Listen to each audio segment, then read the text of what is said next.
Secretary of the Treasury and what role did he play? A very wise question when we recall how important Secretary of Treasury Hank Paulson was in the 2008 crisis. In this crisis, there had been a pilot change on the bridge of Washington finance.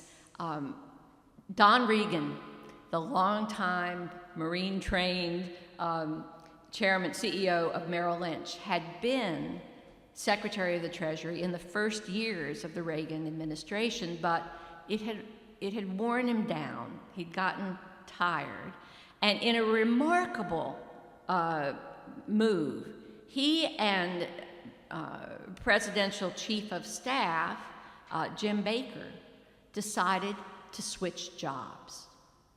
So when '87 rolled around, the guy in the Treasury Department sitting in Alexander Hamilton's chair was a corporate lawyer with immense political knowledge, immense political skill, and very little experience in dealing with a financial crisis.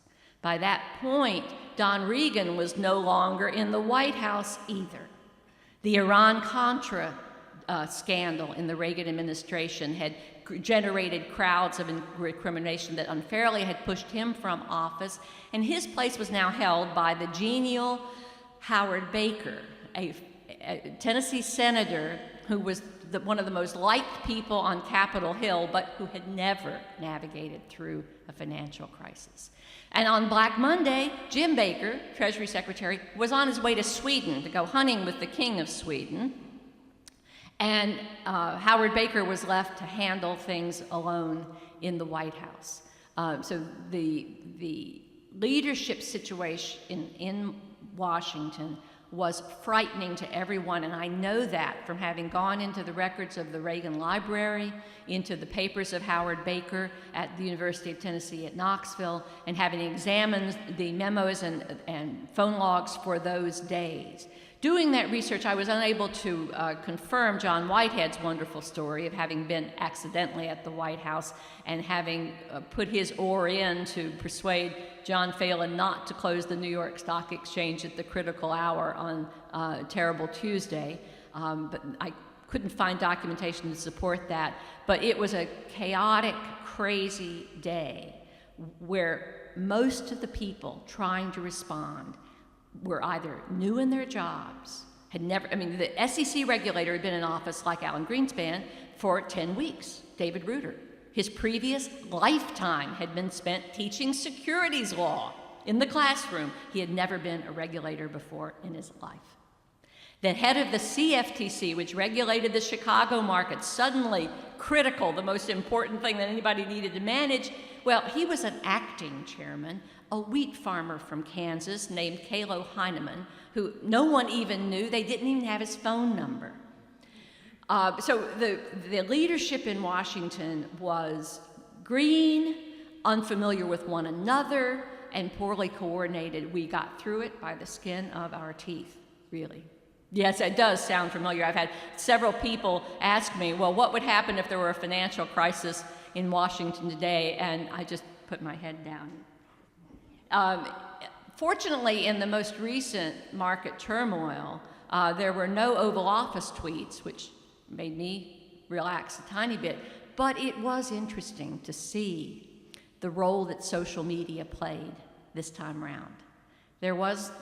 Social media was not an important market mover in the 2008 crisis, and of course, social media consisted of frantic telephone calls between New York and Chicago on Black Monday.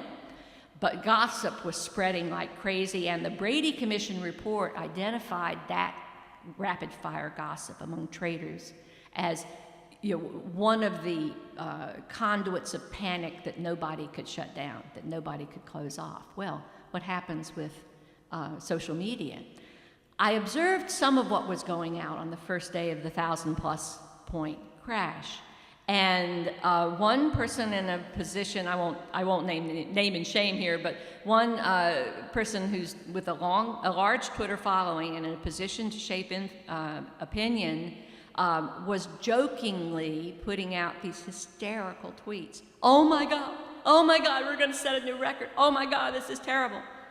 And I calmly pointed out to her that at that moment in time, the Dow was still up 22.6%, which just happened to be exactly the amount by which it had fallen on one day in 1987, so perhaps we needed a little perspective here. Well, she tweeted back to me, oh, calm down, Diana. Keep your shirt on. We're just having fun here.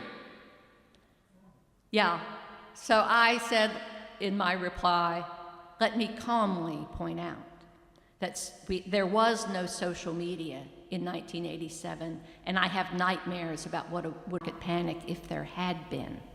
You're shaping opinion.